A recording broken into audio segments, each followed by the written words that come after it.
Hello viewers, welcome to my channel. ನಾನಿವತ್ತು ಹುಚ್ಚೆಳ್ಳು ಪೌಡ್ರನ್ನ ಹೇಗೆ ಮಾಡೋದು ಅಂತ ಹೇಳ್ಕೊಡ್ತಾ ಇದ್ದೀನಿ. ಈ ಹುಚ್ಚೆಳ್ಳು ಪೌಡ್ರು ರಾಗಿ ರೊಟ್ಟಿ, ಅಕ್ಕಿ ರೊಟ್ಟಿ ಜೊತೆಗೆ ತುಂಬ ಚೆನ್ನಾಗಿರುತ್ತೆ.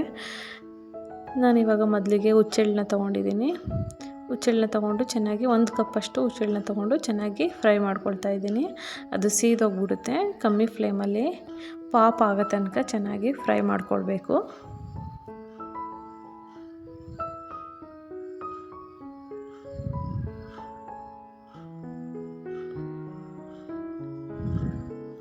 ನಾವು ಎಷ್ಟು ಚೆನ್ನಾಗಿ ಫ್ರೈ ಮಾಡ್ಕೊಳ್ತೀವಿ ಅಷ್ಟು ಚೆನ್ನಾಗಿ ಟೇಸ್ಟ್ ಬರುತ್ತೆ.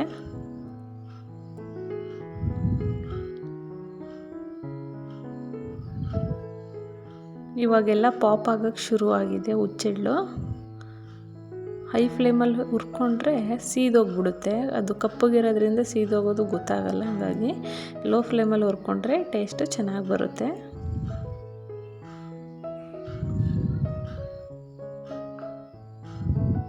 ಇವಾಗ ನೋಡಿ ಚೆನ್ನಾಗಿ ಫ್ರೈ ಆಗಿದೆ.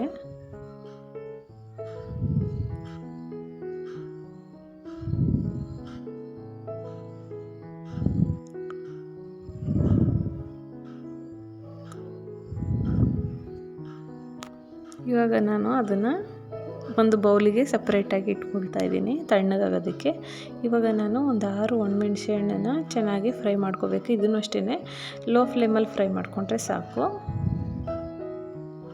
ಇದಕ್ಕೆ ಯಾವುದೇ ರೀತಿ ಎಣ್ಣೆನ ಹಾಕ್ಕೊಳ್ಳೋಕೆ ಹೋಗಬೇಡಿ. ಈ ಪೌಡ್ರನ್ನ ಎಷ್ಟು ದಿನ ಬೇಕಾದರೂ ಇಟ್ಕೋಬೋದು. 1 ತಿಂಗಳು ತನಕ ಇಟ್ಕೊಂಡು ಯೂಸ್ ಮಾಡ್ಕೋಬೋದು.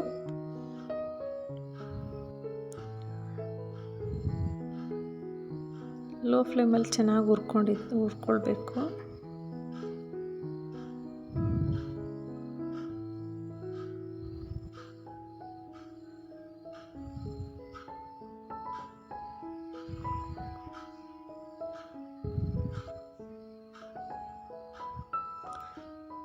ಇವಾಗ ಚೆನ್ನಾಗಿ ಹುರಿದಾಗಿದೆ. ಇದನ್ನು ನಾನು ಮಿಕ್ಸಿ ಜಾರ್ಗೆ ಹಾಕ್ಕೊಳ್ತಾ ಇದ್ದೀನಿ. ಮಿಕ್ಸಿ ಜಾರ್ಗೆ ಹಾಕ್ಕೊಂಡು ಫಸ್ಟು ಪೌಡ್ರ್ ಮಾಡ್ಕೊಳ್ಬೇಕು.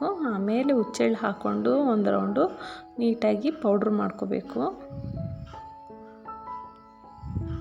ಇವಾಗ ನೋಡಿ ಪೌಡ್ರ್ ಆಗಿದೆ. ಇದಕ್ಕೆ ನಾನಿವಾಗ 2 ಗೆಂಡೆ ಬೆಳ್ಳುಳ್ಳಿನ ಹಾಕ್ಕೊಳ್ತಾ ಇದ್ದೀನಿ. 2 ಟೇಬಲ್ ಸ್ಪೂನ್ ಜೀರಿಗೆ, 2 ಟೇಬಲ್ ಸ್ಪೂನ್ ಮೆಣಸನ್ನು ಹಾಕ್ಕೊಳ್ತಾ ಇದ್ದೀನಿ. ಹಾಕ್ಕೊಂಡು ಚೆನ್ನಾಗಿ ಇದನ್ನು ಅಷ್ಟೇ ಪೌಡ್ರ್ ಮಾಡ್ಕೋಬೇಕು. ಇದಾದಮೇಲೆ ಸ್ವಲ್ಪ ಉಪ್ಪು ಹಾಕಿ ಇದನ್ನು ಪೌಡ್ರ್ ಮಾಡಿಕೊಂಡ್ರೆ ನೋಡಿ ಎಷ್ಟು ಚೆನ್ನಾಗಾಗಿದೆ ಪೌಡ್ರು. ನಾನು ಇದನ್ನು ರೊಟ್ಟಿ ಜೊತೆಗೆ ಸರ್ವ್ ಮಾಡ್ತಾಯಿದ್ದೀನಿ.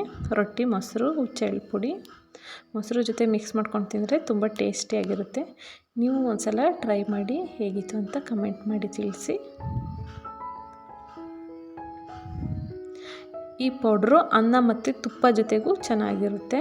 ರೊಟ್ಟಿ ಜೊತೆಗೆ ಮೊಸರಿಲ್ಲ ಅಂದರೆ ತುಪ್ಪ ಜೊತೆಗೂ ಮಾಡ್ಕೊಂಡು ತಿನ್ಬೋದು.